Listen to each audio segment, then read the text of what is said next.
സന്ധികൾക്ക് വേദന ഒരുപാട് പേർക്ക് പറയുന്ന ഒരു പ്രശ്നം തന്നെയാണ്. നമ്മുടെ ക്ലിനിക്കിൽ തന്നെ പല രീതിയിൽ അല്ലെങ്കിൽ പല സ്ഥലങ്ങളിലെ സന്ധികൾക്കാണ് വേദന എന്ന് പറഞ്ഞ് ഒരുപാട് പേഷ്യൻസ് വരാറുണ്ട്.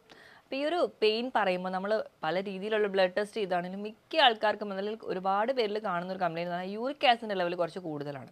അപ്പോൾ ഈ പേഷ്യൻസിനോട് നമ്മൾ മെഡിസിൻ ട്രീറ്റ്മെൻറ്റിന് മുൻപ് തന്നെ ഭക്ഷണം നിയന്ത്രിക്കാൻ പറയുമ്പോൾ ഒരുപാട് പേർക്കുള്ള ഡൗട്ടാണ് എന്തൊക്കെ ഭക്ഷണം കഴിക്കാം, എന്തൊക്കെ ഭക്ഷണം ഒഴിവാക്കണം എന്നൊക്കെയുള്ളത്.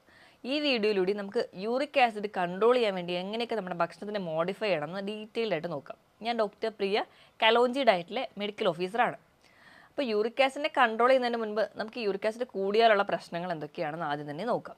അപ്പോൾ ഈ യൂറിക് ആസിഡ് എന്ന് പറഞ്ഞാൽ നമ്മൾ കഴിക്കുന്ന ഭക്ഷണത്തിൽ അടങ്ങിയിട്ടുള്ള പ്രോട്ടീൻ, ആ പ്രോട്ടീനെ വിഘടിക്കുമ്പോൾ പ്യൂരിൻ എന്ന് പറയുന്ന ഒരു കോമ്പൗണ്ട് ഉണ്ടാവും. ഈ പ്യൂരിൻ്റെ ഒരു എൻഡ് പ്രോഡക്റ്റാണ്, അല്ലെങ്കിൽ അതിൻ്റെ വിഘടനത്തിൻ്റെ ഒരു അവസാന ഘട്ടത്തിൽ ഉണ്ടാകുന്ന ഒരു കോമ്പൗണ്ടാണ് യൂറിക് ആസിഡ് എന്ന് പറയുന്നത്. ഈ യൂറിക് ആസിഡ് കംപ്ലീറ്റ്ലി നമ്മുടെ ശരീരത്തിന് വേണ്ടാത്ത ഒന്നല്ല. ഒരു 50% ഇതൊരു ആൻറ്റി ഓക്സിഡൻറ്റ് ഫംഗ്ഷൻ ഉണ്ട്. ആൻറ്റി ഓക്സിഡൻറ്റ് എന്ന് പറഞ്ഞിട്ടുണ്ടെങ്കിൽ നമ്മുടെ കോശങ്ങൾ ഫുൾ ടൈം പ്രവർത്തിക്കുകയാണ്. അപ്പോൾ പ്രവർത്തിക്കുന്നതിൻ്റെ ഭാഗമായിട്ട് ഒരുപാട് ചില പ്രക്രിയകളുടെ ഭാഗമായിട്ട് ചെറിയ ചെറിയ കേടുപാടുകളൊക്കെ വരാറുണ്ട്. അപ്പോൾ അങ്ങനെ വരുന്ന സമയത്ത് ഇതിനകത്ത് ഉണ്ടാകുന്ന ഈ വേസ്റ്റ് മെറ്റീരിയലൊക്കെ കാരണമായിട്ട് നമുക്ക് ക്യാൻസർ പോലെയുള്ള രോഗങ്ങൾ പിന്നീട് പിടിപെടുന്നുണ്ട്. അപ്പോൾ ഇതിനെ ഒന്ന് കംപ്ലീറ്റ്ലി ക്ലീൻ ഔട്ട് ചെയ്യാൻ വേണ്ടി, അല്ലെങ്കിൽ ഈ ഒരു ഓക്സിഡേഷൻ പ്രോസസ്സിനെ ക്ലീൻ ഔട്ട് ചെയ്യാൻ വേണ്ടി നടക്കുന്ന സഹായിക്കുന്ന ഘടകങ്ങളെയാണ് നമ്മൾ ആൻറ്റി ഓക്സിഡൻസ് എന്ന് പറയാം. ഇങ്ങനെയുള്ള ഒരു ആൻറ്റി ഓക്സിഡൻസ് ആണ് യൂറിക് ആസിഡ്. അപ്പോൾ കുറച്ച് യൂറിക് ആസിഡൊക്കെ നമ്മുടെ ശരീരത്തിന് ആവശ്യമാണ്. ഇത് അധികമായി കഴിഞ്ഞു കഴിഞ്ഞാൽ നമ്മുടെ ശരീരത്തിന് പല പല ബുദ്ധിമുട്ടുകൾ ഉണ്ടാവുന്നുണ്ട്. അപ്പോൾ നമ്മൾ എപ്പോഴും യൂറിക് ആസിഡ് ലെവൽ കൂടിയോ കുറഞ്ഞോ എന്നൊക്കെ അറിയാൻ വേണ്ടി നമ്മൾ ബ്ലഡ് ടെസ്റ്റാണ് നോർമലി ചെയ്യുക. പുരുഷന്മാരുടെ കേസ് എടുക്കുകയാണെങ്കിൽ 5.9 mg/dL രക്തത്തിൽ കാണുക. സ്ത്രീകളുടെ കേസാണെങ്കിൽ 6.5 വരെ ആകാം. കാരണം സ്ത്രീകളിൽ കുറച്ചുകൂടെ കൂടുതൽ അളവ് തരാനുള്ളൊരു കാര്യം എന്ന് പറഞ്ഞിട്ടുണ്ടെങ്കിൽ നമുക്ക് ഈസ്ട്രജൻ എന്ന് പറയുന്ന ഒരു ഹോർമോൺ ഉണ്ട്. അതൊന്ന് മാക്സിമം യൂറിക് ആസിഡിനെ പുറന്തള്ളാൻ വേണ്ടി സഹായിക്കുന്ന ഒരു ഹോർമോൺ കൂടിയാണ്. അതുകൊണ്ട് തന്നെയാണ് ഈ ഒരു ആർത്തവിരാമത്തിന് ശേഷം മാത്രം ഈ ഒരു യൂറിക് ആസിഡിൻ്റെ പ്രശ്നം നമ്മൾ കൂടുതലായിട്ട് കാണുന്നത് തന്നെ. നമ്മുടെ ശരീരത്തിൽ എങ്ങനെയാണ് അപ്പോൾ യൂറിക് ആസിഡിൻ്റെ ലെവൽ മെയിൻറ്റെയിൻ ചെയ്യുന്നത് നോക്കുക. നമ്മൾ കഴിക്കുന്ന ഭക്ഷണത്തിൽ നിന്ന് വിഘടിച്ചുണ്ടാവുന്ന ഈ യൂറിക് ആസിഡ് എന്ന് പറയുന്നത് ഒരു 70% മൂത്രത്തിലൂടെയും ബാക്കി ഒരു 30% മലത്തിലൂടെയും തള്ളുകയാണ് ചെയ്യാറ്. അപ്പോൾ ഇങ്ങനെ വരാതെ പുറന്തള്ളാതെ വരുന്നതിൻ്റെ ഭാഗമായിട്ടാണ് നമ്മുടെ രക്തത്തിൽ കൂടുന്നത്. അപ്പോൾ നമ്മൾ എന്തൊക്കെ കാരണങ്ങൾ കൊണ്ടാണ് ഈ യൂറിക് ആസിഡ് കൂടുന്നത്? ഒന്നാമത് അമിതവണ്ണം എന്ന് പറഞ്ഞാൽ നമ്മുടെ ശരീരത്തിലെ കോശങ്ങളുടെ എണ്ണവും അതുപോലെ കൂടുതലാണ്. അപ്പോൾ ഓരോ കോശങ്ങളിലും പ്രോട്ടീൻസിൻ്റെ വിഘടനങ്ങൾ നടക്കുന്നുണ്ട്. ഇപ്പോൾ ഉണ്ടാകുന്ന ഒരു വേസ്റ്റ് മെറ്റീരിയൽ ഇങ്ങനെ കൂടി അത് യൂറിക് ആസിഡ് കൂടാൻ കാരണമാവുന്നുണ്ട്. രണ്ടാമതായിട്ട് നമ്മൾ കഴിക്കുന്ന ഭക്ഷണം എല്ലാം പ്രോട്ടീൻ അടങ്ങിയതോ അല്ലെങ്കിൽ യൂറിക് ആസിഡ് കൂട്ടേണ്ടതായ ഭക്ഷണങ്ങളാണ്. അതായത് റെഡ് മീറ്റാണ് ഒന്നാമത് പറയുകയാണെങ്കിൽ. റെഡ് മീറ്റ് എന്ന് പറയുമ്പോൾ പോത്തിറച്ചി, പന്നിയിറച്ചി, താറാവിറച്ചി, ഇതെല്ലാം റെഡ് മീറ്റാണ്. ഇത് സ്ഥിരമായി കഴിക്കുകയാണെങ്കിൽ. അതുപോലെ തന്നെ ഓർഗൻ മീറ്റ്, അതായത് പോത്തിൻ്റെയൊക്കെ കരൾ വരട്ടി കഴിക്കാം. അപ്പോൾ അതുപോലെ തന്നെ കോഴി, ഇതൊക്കെ നമ്മൾ കരൾ അല്ലെങ്കിൽ ഏതെങ്കിലും ഒരു ഓർഗൻ നല്ലപോലെ വരട്ടി കഴിക്കുന്ന ശീലമൊക്കെ ഉള്ളവരാണെങ്കിൽ അതിൻ്റെ ഭാഗമായിട്ട്. ഇനി ഇതൊന്നുമല്ലാതെ തന്നെ നമ്മൾ ഈ നോൺ വെജിൻ്റെ ഒരു ഇത് മാത്രമല്ലാതെ വെജിറ്റേറിയൻ്റെ കേസ് എടുക്കുകയാണെങ്കിൽ പയറ്, കടല, പരിപ്പ് ഇതൊക്കെ സ്ഥിരമായി കഴിക്കുക, ഇലക്കറികൾ സ്ഥിരമായി കഴിക്കുക, ഇതൊക്കെയാണ് നിങ്ങൾ ഭക്ഷണ രീതിയെങ്കിൽ അതിൻ്റെ ഭാഗമായിട്ട് നമുക്ക് യൂറിക് ആസിഡ് ലെവൽ കൂടാം. ഇനി ഇതല്ലാതെ തന്നെ ഹൈ ഫ്രക്ടോസ് കോൺ സിറപ്പാണ് മിക്ക ബേക്കറി ഐറ്റംസിലും, അല്ലെങ്കിൽ ഫ്രക്ടോസ് ആണ് മിക്ക ഘടകം. ഈ ഒരു ഫ്രക്ടോസിൻ്റെ ഡിവിഷൻ വഴി നടക്കുന്ന യൂറിക് ആസിഡ് ഉണ്ട്.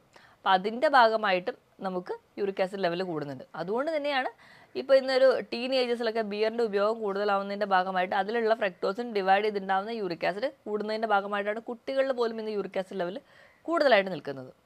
ഇനി ഇതൊന്നും കൂടാതെ തന്നെ നമ്മൾ വീട്ടിലൊക്കെ ഉണ്ടാക്കുന്ന അപ്പത്തെ ഈസ്റ്റ് ഇടുന്നുണ്ട്. ഇപ്പോൾ ബ്രെഡ് അല്ലെങ്കിൽ ബണ്ണ് പോലെയുള്ള വസ്തുക്കളൊക്കെ പൊങ്ങി വരാൻ അല്ലെങ്കിൽ കുറച്ചുകൂടെ സോഫ്റ്റ് ആവാൻ വേണ്ടിയിട്ടൊക്കെ ആ ഒരു മാവിൽ ഈസ്റ്റ് അടങ്ങിയിട്ടുണ്ട്. ഈ ഈസ്റ്റിൻ്റെ പ്രവർത്തനം അല്ലെങ്കിൽ ഈസ്റ്റിൻ്റെ പ്രസൻസ് ഉള്ള ഭക്ഷണങ്ങൾ സ്ഥിരമായി കഴിച്ചാലും, ഇപ്പോൾ കുബൂസൊക്കെ ആയിക്കോട്ടെ, ബർഗർ, ഇതൊക്കെ സ്ഥിരമായി കഴിക്കുന്ന ആൾക്കാരാണെങ്കിൽ അതിൻ്റെ ഭാഗമായിട്ട് അതിൻ്റെ ഒരു എൻ പ്രൊഡക്റ്റ് എന്ന രീതിയിൽ യൂറിക് ആസിഡ് പ്രൊഡക്ഷൻ ഉണ്ടാവുന്നു. അതുവഴി നമുക്ക് യൂറിക് ആസിഡ് ലെവൽ കൂടുന്നുണ്ട്.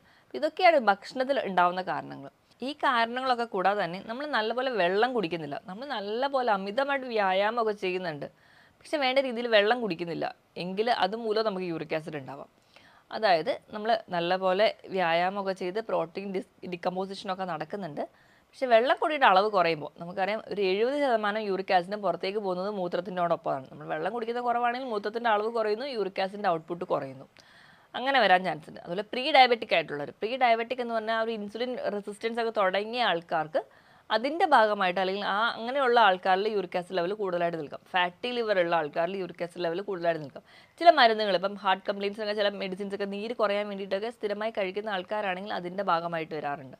ഈ പറഞ്ഞ കാരണങ്ങളൊക്കെ കൂടാതെ തന്നെ നമ്മൾ ക്യാൻസറസ് ട്രീറ്റ്മെൻറ്റിനൊക്കെ വേണ്ടി എടുക്കുന്നവരാണെങ്കിൽ, ഇപ്പോൾ കീമോതെറാപ്പി ഒക്കെ എടുക്കുന്നവരാണെങ്കിൽ അതിൻ്റെ ഭാഗമായിട്ട് യൂറിക് ആസിഡ് ലെവൽ ആ ഒരു സെൽ ഡിവിഷൻ അല്ലെങ്കിൽ സെല്ലിന് ബ്രേക്കേജ് ഉണ്ടാകുന്നതിൻ്റെ ഭാഗമായിട്ട് പ്രോട്ടീൻ്റെ പ്രൊഡക്ഷൻ കൂടുന്നു, അങ്ങനെയും യൂറിക് ആസിഡ് കൂടുതലായിട്ട് നിൽക്കുന്നുണ്ട്. ഇതെല്ലാം ചില മെഡിസിൻസ് ഒക്കെ കണ്ടിന്യൂസ്ലി കഴിക്കുമ്പോഴും പെയിൻ കില്ലേഴ്സും അല്ലെങ്കിൽ ഗർഭനിരോധന ഗുളികകളൊക്കെ സ്ഥിരമായി കഴിക്കുന്നവർക്കും കൂടുതലായിട്ട് യൂറിക് ആസിഡിൻ്റെ ലെവൽ കാണാറുണ്ട്. ഇതൊക്കെയാണ് നോർമലി നമുക്ക് യൂറിക് ആസിഡ് ലെവൽ കൂടുതലായിട്ട് നിൽക്കാനുള്ള കാരണങ്ങൾ. ഇനി യൂറിക് ആസിഡ് ലെവൽ കൂടിയാൽ എന്തൊക്കെ ബുദ്ധിമുട്ടുകൾ ഉണ്ടാവും? യൂറിക് ആസിഡ് ലെവൽ കൂടിക്കഴിഞ്ഞാൽ ഇപ്പോൾ സന്ധികളിലാണ് അത് ഏറ്റവും ആദ്യം അടിയുന്നതെങ്കിൽ ചെറിയ ചെറിയ ക്രിസ്റ്റലായിട്ട് സന്ധികളിൽ അടിയും. ക്രിസ്റ്റൽ എന്ന് പറഞ്ഞാൽ ചെറിയ ചെറിയ തരികളായിട്ട് നമ്മുടെ ജോയിൻസിലൊക്കെ അടിയും. അപ്പം ഏറ്റവും ആദ്യം ബാധിക്കുന്നത് ബിഗ് ടോ ആണ്, അതായത് നമ്മുടെ കാലിൻ്റെ പെരുവിരൽ. അവിടെയാണ് ഏറ്റവും ആദ്യം ബാധിക്കുക. അപ്പോൾ ആദ്യം ബാധിച്ചു കഴിഞ്ഞിട്ടുണ്ടെങ്കിൽ അതിങ്ങനെ നല്ലപോലെ നീർക്കെട്ടൊക്കെ വരും, അവിടെ നല്ല ചുമന്ന് നീര് വെക്കുന്നതായിട്ട് കാണാൻ പറ്റും. ഇനി ഇതിനോടൊപ്പം തന്നെ കിഡ്നിയിൽ അടിയാൻ ചാൻസ് ഉണ്ട്. കിഡ്നിയിൽ അടിഞ്ഞു കഴിഞ്ഞാൽ മൂത്രത്തിൽ കല്ലായിട്ട് പ്രസൻറ്റ് ചെയ്യും. അപ്പം നമുക്ക് യൂറിനറി ഔട്ട്പുട്ട് കുറയുന്നു, മൂത്രത്തിൽ പഴുപ്പ് റിക്കറൻ്റ് ആയിട്ട് വരുന്നു, കിഡ്നി സ്റ്റോണുകൾ ഉണ്ടാകുന്നു, അതിൻ്റേതായ റിലേറ്റഡ് സിംറ്റംസ് കാണിക്കാറുണ്ട്.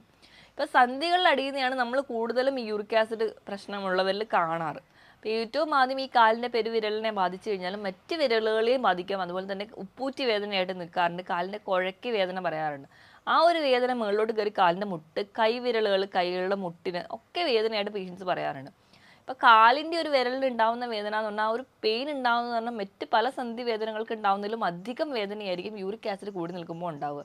ആ ഒരു ജോയിൻ്റ് തന്നെ ഹൈലി റെഡിഷ് കളറായിരിക്കും, നല്ലപോലെ ഇൻഫ്ലമേഡ് ആയിരിക്കും. അപ്പോൾ നമ്മളൊരു പേഷ്യൻസിനെ കാണുകയാണെങ്കിൽ തന്നെ ഡോക്ടർ ഇപ്പോൾ യൂറിക് ആസിഡ് കൂടി നിൽക്കുന്ന ഒരു പേഷ്യൻസ് അത്രയും ഒരു പീക്ക് പെയിനിൻ്റെ സമയത്താണ് വരുന്നതെങ്കിൽ അവർ ഡോക്ടറെ അടുത്തോട്ട് പോലും പോവില്ല. കാരണം അറിയാതെ ഒന്ന് തട്ടിയാൽ പോലും അവർക്ക് സഹിക്കാൻ പറ്റുന്നതിലും അധികമായിരിക്കും വേദന. ഈ ഒരു പെയിനിൻ്റെ അറ്റാക്ക് എന്ന് പറഞ്ഞാൽ പെട്ടെന്നായിരിക്കും ഉണ്ടാവുക. ഇപ്പം നമ്മൾ രാവിലെ ഓഫീസിലോട്ട് ധൃതിയിൽ പോകാൻ ഇറങ്ങുമ്പോൾ സ്റ്റെപ്പ് ഇറങ്ങുമ്പോഴായിരിക്കും ചിലപ്പോൾ ആ ഒരു പെയിനിൻ്റെ അറ്റാക്ക് ഉണ്ടാവുക. രാത്രി കിടന്നുറങ്ങുമ്പോഴായിരിക്കും ചിലപ്പോൾ ഉണ്ടാവുക. അത് ഏത് സമയത്തും വരാം, ആ ഒരു പീക്ക് ടൈമിലായിരിക്കും ഉണ്ടാവുക. ആ പെയിൻ ഉണ്ടാവും നമ്മളെല്ലാവരും ചെയ്യുന്നതെന്ന് വെച്ചിട്ടുണ്ടെങ്കിൽ പെയിൻ കില്ലേഴ്സ് വേഗം വാങ്ങിച്ചങ്ങ് കഴിക്കും. അപ്പോഴത്തേക്കും ആ പെയിനൊക്കെ അങ്ങ് കുറയുന്നു, നമ്മൾ വീണ്ടും നമ്മുടെ ഡെയിലി റുട്ടീനിലോട്ട് തന്നെ വരുന്നു, നമ്മൾ ജോലിയെല്ലാം ചെയ്യുന്നു. ഒരു 4-5 മാസത്തിന് ശേഷം വീണ്ടും പെട്ടെന്നൊരു അറ്റാക്ക് ഉണ്ടാവുന്നു. ഈ ഒരു പെയിൻ്റെ അറ്റാക്ക് വരുന്ന സമയത്ത് വീണ്ടും നമ്മൾ പെയിൻ കില്ലറിനെ ഡിപ്പെൻഡ് ചെയ്യും. 4-5 മാസം കഴിഞ്ഞ് വന്ന പെയിൻ വീണ്ടും വരുമ്പോൾ അതൊരു 2-3 മാസം കൂടുമ്പോഴായിരിക്കും വരിക. പിന്നീട് അത് 1-2 മാസം കൂടുമ്പോൾ ആ പെയിൻ വരുന്നു, നമ്മൾ പെയിൻ കില്ലേഴ്സിനെ ഇങ്ങനെ ഡിപ്പെൻഡ് ചെയ്തുകൊണ്ടേയിരിക്കും. ഈ 1-2 മാസം കഴിഞ്ഞാൽ പിന്നെ 1-2 ആഴ്ചയാവും, ദിവസങ്ങളാവും, പിന്നെ പെയിൻ ജീവിതകാലം മുഴുവനും ആവും. ആ ഒരു ടൈമിൽ നമ്മൾ പോയി ട്രീറ്റ് ചെയ്ത് കഴിഞ്ഞാൽ യൂറിക് ആസിഡിനെ കൺട്രോൾ ചെയ്യാൻ ബുദ്ധിമുട്ടാണ്. അപ്പോൾ നമ്മൾ ഏറ്റവും ആദ്യം ചെയ്യേണ്ടത് ഇങ്ങനത്തെ പെയിനോ അറ്റാക്കോ ഒക്കെ വരുന്നുണ്ടെങ്കിൽ ഒരു ഡോക്ടറെ ആദ്യം തന്നെ കാണിക്കുക. എന്താണ് കണ്ടീഷൻ എന്ന് ഏറ്റവും ആദ്യം തിരിച്ചറിയാണ് വേണ്ടത്. ഇങ്ങനത്തെയുള്ള കണ്ടീഷൻ, ഈ മിക്ക ജീവിതശൈലി രോഗങ്ങൾ അല്ലെങ്കിൽ നമ്മുടെ ഭക്ഷണക്രമം തെറ്റുന്നത് കൊണ്ടുണ്ടാകുന്ന രോഗങ്ങൾക്കൊക്കെ ഏറ്റവും ആദ്യം വേണ്ടത് ഡയറ്റാണ്. നമ്മൾ ഭക്ഷണം എങ്ങനെ നിയന്ത്രിക്കുന്നു അതിനോടൊപ്പം തന്നെ മരുന്ന് കഴിക്കുമ്പോൾ മാത്രമേ ഒരു കംപ്ലീറ്റ് റിസൾട്ട് കിട്ടുള്ളൂ. അപ്പോൾ നമ്മൾ ഈ ഒരു കണ്ടീഷൻ ഉണ്ട്, പക്ഷെ നമ്മൾ മെഡിസിൻ കഴിച്ചതുകൊണ്ട് മാത്രം അവിടെ റിസൾട്ട് ഉണ്ടാവില്ല. അപ്പോൾ കംപ്ലീറ്റ്ലി നമ്മളവിടെ ഫുഡ് കൂടി കൺട്രോൾ ചെയ്യേണ്ടതുണ്ട്. അപ്പോൾ ഇങ്ങനത്തെ അറ്റാക്കൊക്കെ വരുന്ന സമയത്ത് നമ്മൾ പെയിൻ കില്ലേഴ്സിനെ ഡിപ്പെൻഡ് ചെയ്തിട്ടുണ്ടെങ്കിൽ അത് നമുക്ക് കിഡ്നിക്ക് വീണ്ടും ദോഷം ചെയ്യും. മാക്സിമം കിഡ്നീനെ അഫക്റ്റ് ചെയ്യാതിരിക്കാൻ വേണ്ടിയിട്ട് ആദ്യം തന്നെ നമ്മൾ ഡോക്ടറെ കാണിക്കുന്നതാണ് ഏറ്റവും നല്ലത്. ഈ കിഡ്നീനെ അല്ലെങ്കിൽ സന്ധികളെ മാത്രമല്ല, ഇത് മറ്റ് പല സിസ്റ്റത്തിനെ അഫക്റ്റ് ചെയ്യുന്നുണ്ട്.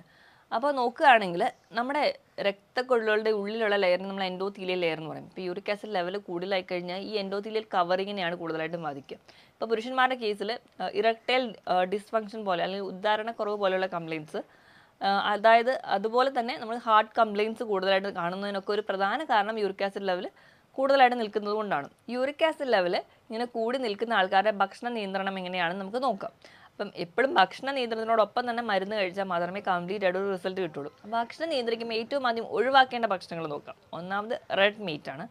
എല്ലാ തരത്തിലുള്ള റെഡ് മീറ്റ്, അതുപോലെ തന്നെ ഓർഗൺ മീറ്റ്, ഇത് കംപ്ലീറ്റ്ലി സ്റ്റോപ്പ് ചെയ്യാം.